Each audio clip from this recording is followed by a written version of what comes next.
मैंने यहाँ जब जीजू पहली बार घर आए तो उनकी नजरें मेरे जिस्म पर ऐसे रुकती थी जैसे कुछ छुपा राज हो। रातें लंबी होती गई, बातें मीठी होती गई, स्पर्श भी करीब आते गए। नमस्ते दोस्तों, मेरा नाम नेहा है।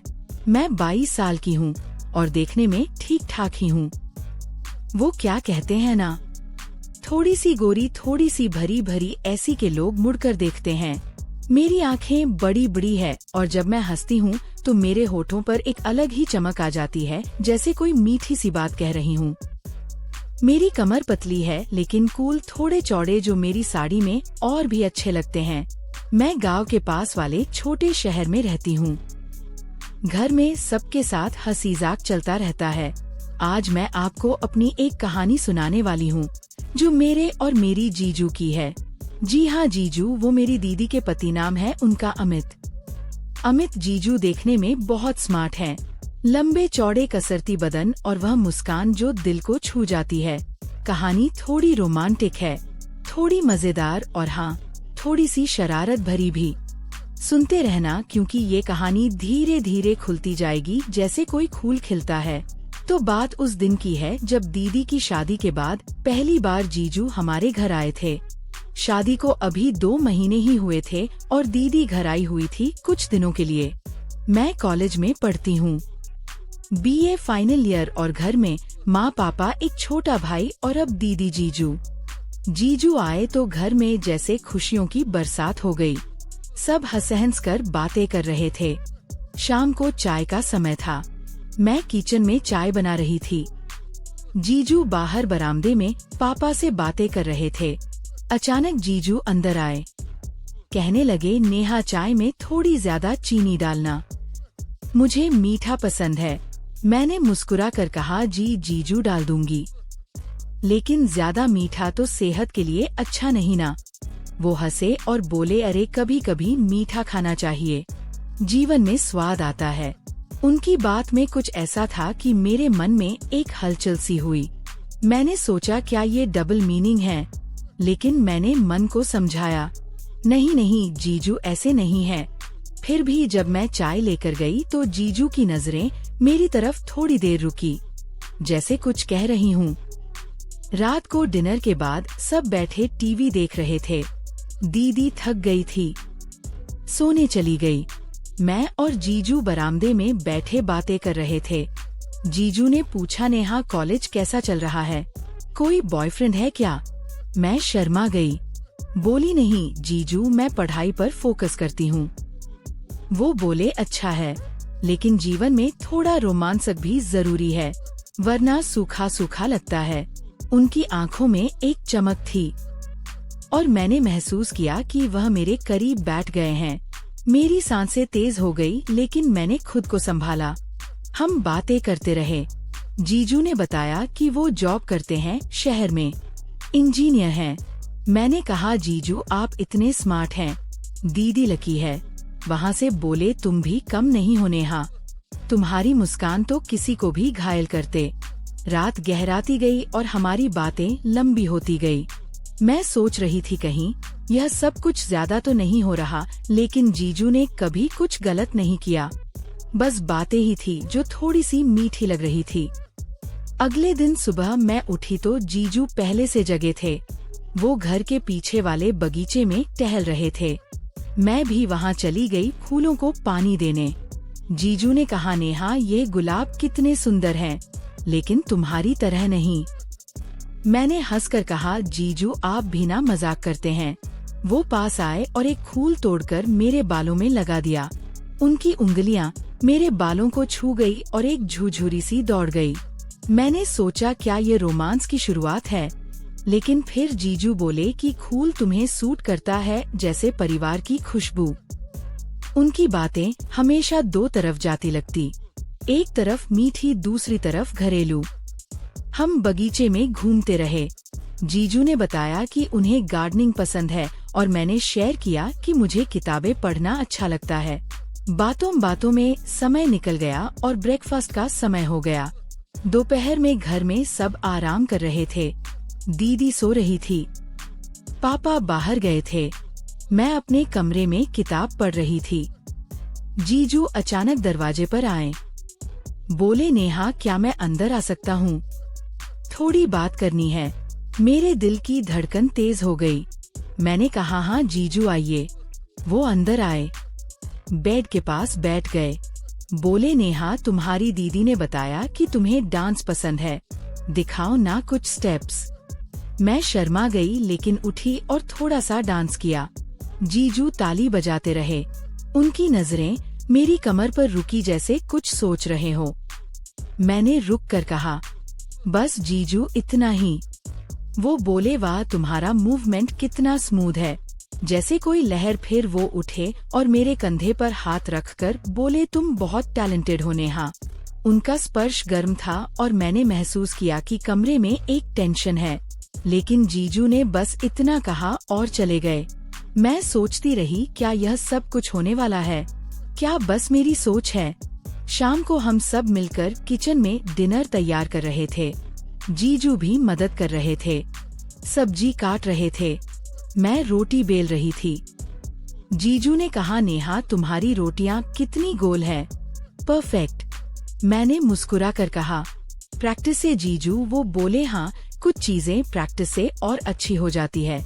उनके बाद में फिर वही डबल मीनिंग लगी। हम हंसते खेलते काम करते रहे। दीदी भी जाग गई और शामिल हो गई। लेकिन जीजू की नजरें बार बार मेरी तरफ आ रही थी। रात को खाना खाने के बाद हम छत पर गए सितारे देखने। जीजू मेरे बगल में बैठे बोले, नेहा यह सितारे कितने चमकदार है, लेकिन तुम्हारी आंखों जितने नहीं। मैंने शर्माते हुए कहा, जीजू आप भी ना। उनकी उंगली मेरी उंगली से छू गई और एक दिन लसी दौड़ी, लेकिन वो बस बातें करते रहे, कुछ नहीं किया। रात भर मैं सोचती रही, कहीं जीजू को मेरी तरफ आकर्ष तो नहीं। अगले कुछ दिन ऐसे ही निकले। जीजू रोज कुछ ना कुछ कहते जो मीठा लगता, लेकिन कभी सीमा नहीं लांघते।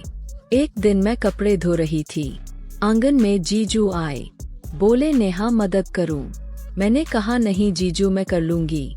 लेकिन वह जिद करने लगे और एक बाल्टी उठा ली। पानी छलका और मेरी साड़ी गीली हो गई। जीजू ने कहा, ओह सॉरी नेहा मैं सुखा दूं। उनके बाद में कुछ ऐसा था कि मैं चौंक गई, लेकिन वह बस हंसे और बोले, मजाक कर रहा हूँ, जाओ बदल लो। मैं कमरे में गई लेकिन मन में सोच रही थी, क्या यह सब इशारा है? शाम को हम बाजार नहीं गए बल्कि घर में ही एक गेम खेला। जीजू ने कहा, नेहा तुम मेरी टीम में हो। हम जीते और जीजू ने मुझे हग किया, लेकिन बस दोस्त आना। उनका बदन मेरे खिलाफ दबा और मैंने महसूस किया कि कुछ हो सकता है, लेकिन नहीं हुआ। धीरे धीरे दिन बीतते गए।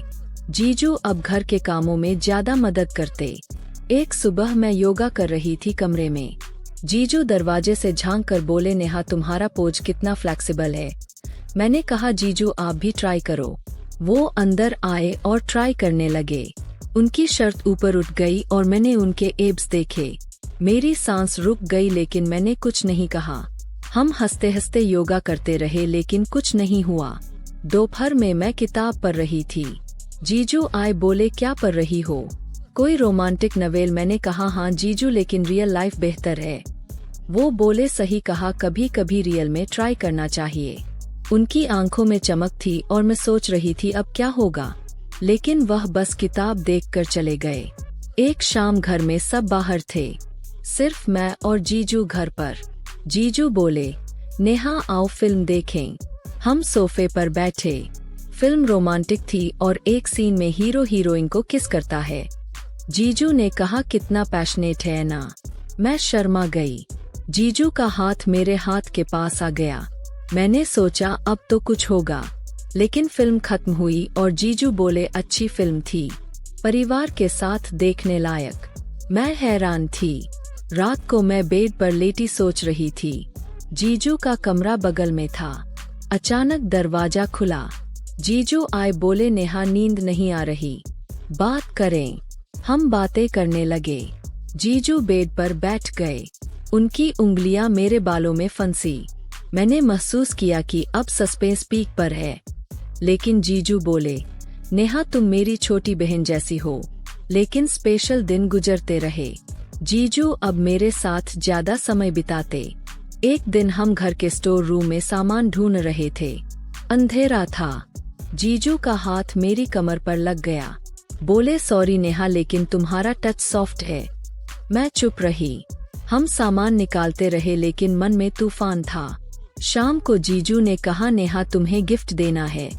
वो एक नेकलेस लाए और खुद पहनाने लगे। उनकी सांसें मेरी गर्दन पर लगी। मैंने सोचा अब तो लिमिट क्रॉस होगी, लेकिन वह बोले, दीदी के लिए है, लेकिन तुम पर ट्राई कर रहा हूँ। मैं हंस पड़ी। धीरे धीरे मैं समझने लगी कि जीजू की बातें सिर्फ मजाक है, लेकिन वो इतनी मीठी है कि लगता है कुछ ज्यादा है। एक रात हम छत पर थे। जीजू बोले, नेहा अगर मैं तुम्हारा जीजा ना होता तो शायद। मैंने पूछा, तो क्या? वो बोले, तो तुम्हें प्रपोज करता। मेरे दिल की धड़कन रुक गई, लेकिन फिर वो हंसे, मजाक कर रहा हूँ तुम मेरी साली हो परिवार। लेकिन उनकी आंखों में कुछ था। अगले दिन दीदी ने बताया कि जीजू को प्रमोशन मिला है। हम सेलिब्रेट करने लगे। जीजू ने मुझे डांस करने को कहा और हम डांस करते रहे। उनका हाथ मेरी कमर पर था, लेकिन बस डांस का हिस्सा। अब कहानी में ट्विस्ट आता है। एक दिन जीजू ने मुझे अकेले में बुलाया। बोले, नेहा मुझे तुमसे कुछ कहना है। मैं डर गई। सोच रही थी अब क्या। वो बोले, मैंने देखा है कि तुम्हें मेरी बातें अजीब लगती है, लेकिन सच यह है कि मैं तुम्हें टेस्ट कर रहा था। मैं चौंक गई।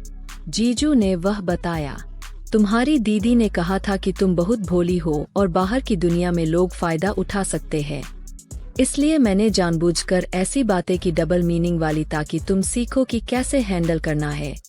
मैं कभी गलत इरादे से नहीं बोला, बस तुम्हें स्ट्रांग बनाना चाहता था। मैं रो पड़ी, लेकिन खुशी से जीजू ने कहा, तुम अब समझदार हो गए हो और मैं तुम्हारा भाई जैसा हूँ। और वो दिन से हमारी बॉन्डिंग और मजबूत हो गई। कोई रोमांस नहीं, बस प्यार भरा रिश्ता। लेकिन असल में यह सबक वाली कहानी थी। अब जीजू और मैं बेस्ट फ्रेंड्स है और दीदी खुश है। जीवन में ऐसे रिश्ते जरूरी है जो मजाक से शुरू होकर सीखते हैं